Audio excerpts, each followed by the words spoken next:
At that time, the Lord said to me, "Chisel out 2 stone tablets like the first ones, and come up to me on the mountain.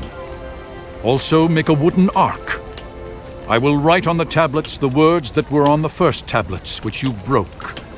Then you are to put them in the ark." So I made the ark out of acacia wood, and chiseled out 2 stone tablets like the first ones, and I went up on the mountain with the 2 tablets in my hands. The Lord wrote on these tablets what he had written before, the 10 commandments he had proclaimed to you on the mountain out of the fire on the day of the assembly. And the Lord gave them to me. Then I came back down the mountain and put the tablets in the ark I had made, as the Lord commanded me, and they are there now. The Israelites traveled from the wells of Bene Jaakan to Moserah. There Aaron died and was buried, and Eleazar his son succeeded him as priest. From there they traveled to 𝗙𝗶𝗿𝗀𝗲 and on to 𝗧𝗯𝗹𝗲𝗏, a land with streams of water. At that time the Lord set apart the tribe of Levi to carry the ark of the covenant of the Lord, to stand before the Lord to minister and to pronounce blessings in his name, as they still do today. That is why the Levites have no share or inheritance among their fellow Israelites. The Lord is their inheritance, as the Lord your God told them. Now I had stayed on the mountain 40 days and 40 nights, as I did the first time, and the Lord listened to me at this time also. It was not his will to destroy you. "Go," the Lord said to me, "and lead the people on their way, so that they may enter and possess the land I swore to their ancestors to give them."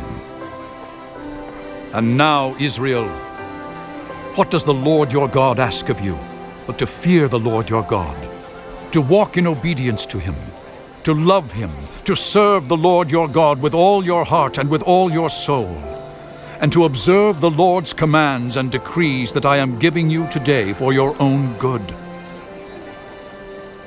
To the Lord your God belong the heavens, even the highest heavens, the earth and everything in it.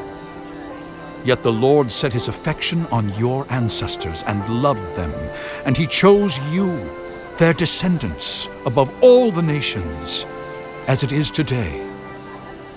Circumcise your hearts, therefore, and do not be stiff-necked any longer. For the Lord your God is God of gods and Lord of lords, the great God, mighty and awesome, who shows no partiality and accepts no bribes.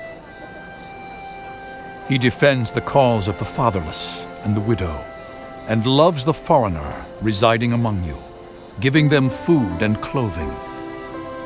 And you are to love those who are foreigners, for you yourselves were foreigners in Egypt.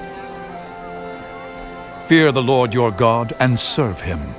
Hold fast to him and take your oaths in his name. He is the one you praise. He is your God, who performed for you those great and awesome wonders you saw with your own eyes. Your ancestors who went down into Egypt were 70 in all. And now the Lord your God has made you as numerous as the stars in the sky.